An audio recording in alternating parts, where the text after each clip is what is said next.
Kadang kamu mungkin ngerasa sulit memahami emosi kamu sendiri. Marah, sedih, malu, bingung deh. Paham emosi aja udah susah, apalagi meregulasi emosi itu. Kadang itu sulit karena sejak kecil kita mungkin gak pernah ngerti emosi kita. Bahkan seringkali diminta untuk memendam emosi. Gak boleh marah, jangan nangis. Ada banyak hal yang tanpa kita sadari menjauhkan kita dari memahami emosi kita sendiri. Ini yang bikin kita sulit meregulasi emosi. Kalau sedih, jadinya sedih berkepanjangan. Kalau marah, kita gak bisa nyalurin dengan baik. Nah, kalau kamu pengen bisa meregulasi emosi dengan baik, pertama-tama kamu perlu paham dulu emosi apa yang sedang kamu rasain. Paul Ekman mengkategorikan emosi menjadi 6 emosi dasar yang bisa dirasain sama semua manusia. Emosi ini masing-masing punya turunan emosi lainnya. Misalnya, bahagia yang mencakup puas, lega, damai, bangga, beruntung, bersyukur, dan semangat. Ini adalah emosi yang paling sering dicari sama manusia. Lalu ada sedih, mencakup malu, sepi, kecewa, kasihan, berduka, hampa, bersalah, sengsara, dan tertolak. Emosi ini bisa membuat kita gak pengen melakukan apapun alias pasif. Gak mau makan, gak mau bergerak, gak mau move on. Jijik mencakup macam-macam emosi seperti mual, risih, bosan, penat, enek. Yang jelas kita gak mau berlama-lama dengan emosi ini.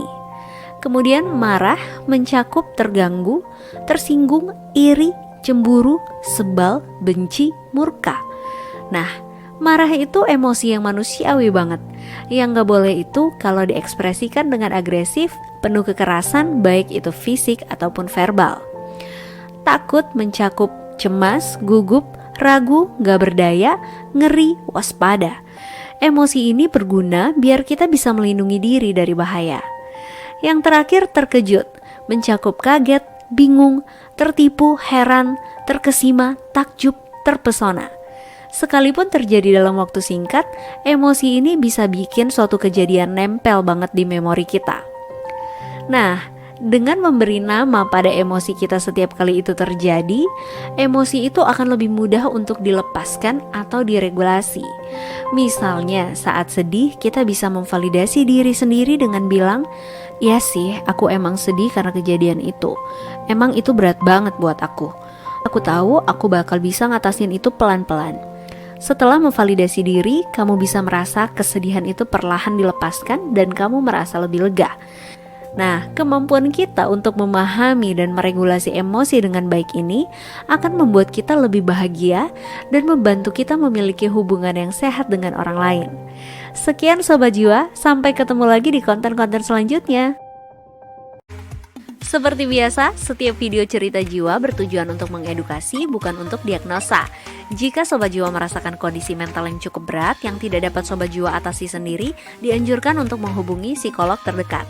Buat yang punya pertanyaan atau ingin berbagi cerita, silakan komen di bawah ya. Cerita Jiwa akan mencoba membalas pertanyaan dan cerita tersebut.